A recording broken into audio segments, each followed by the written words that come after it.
অপমান করেছেন বাবা সাহেব আম্বেদকর এবং এখন কি দাবি আপনাদের? মানে সংসদে যেখানে সংবিধানের ৭৫ বছর নিয়ে আলোচনা হচ্ছে, সেখানে যেভাবে দেশের স্বরাষ্ট্রমন্ত্রী বাবা সাহেব ভীমরাও আম্বেদকরের অপমান করেছেন তা নিন্দার কোনো ভাষা নেই। ইতিমধ্যেই আমাদের সর্বময় নেত্রী জননেত্রী মমতা বন্দ্যোপাধ্যায় তিনি এক্স বার্তায় পরিষ্কার করে তার বার্তা দিয়েছেন যে গতকাল যে ঘটনা ঘটেছে সংসদের উচ্চকক্ষে বলবার সময় যেভাবে অমিত শাহ বাবা সাহেব ভীমরাও আম্বেদকরের অপমান করেছেন তা গোটা দেশের মানুষের অপমান, সংবিধানের অপমান।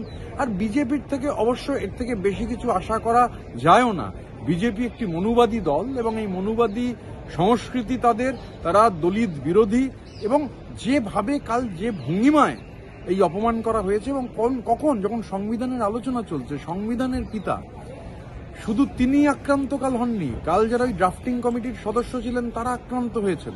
এবং যে দল ঘৃণার রাজনীতিটাকে একটা ইনস্টিটিউশনে পরিণত করেছে, গোটা দেশ জুড়ে ঘৃণার রাজনীতি করছে, এরা তো 240 মানুষ এদের নামিয়েছেন। একবার ভাবুন, মমতা বন্দ্যোপাধ্যায় যে কথা এক্স বার্তায় লিখেছেন যে এরা যদি 400 পেরোতো তাহলে কি হতো। এবং সব থেকে বড় কথা হচ্ছে যে দেশের ইতিহাস, এরা ইতিহাসের বিকৃতি ঘটাতে চায়। এরা ইতিহাসের বদলে পুরাণকে ইতিহাস বলে চালাবার প্রচেষ্টা এরা করছে। ইতিহাসের বিকৃতি, এই যে বাবা সাহেব আম্বেদকর এবং আমাদের সংবিধানের প্রণেতারা সংবিধানের সম্পর্কে আলোচনা হচ্ছে, সেই সময় দাঁড়িয়ে যেভাবে বাবা সাহেব আম্বেদকরকে অপমান করা হলো তা নিন্দার কোনো ভাষা নেই। আমাদের দলনেতা রাজ্যসভায় ডেরেক ওব্রায়েন তিনি প্রিভিলেজ নোটিশ দিয়েছেন, আপনারা জানেন।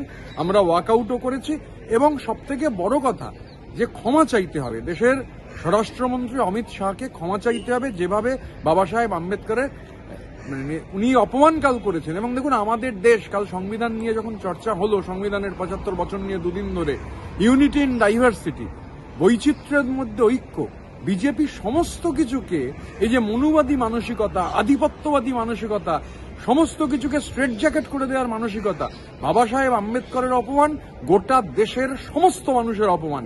যে অপমান যারা করেছেন নিঃশর্তভাবে তাদের ক্ষমা চাইতে হবে।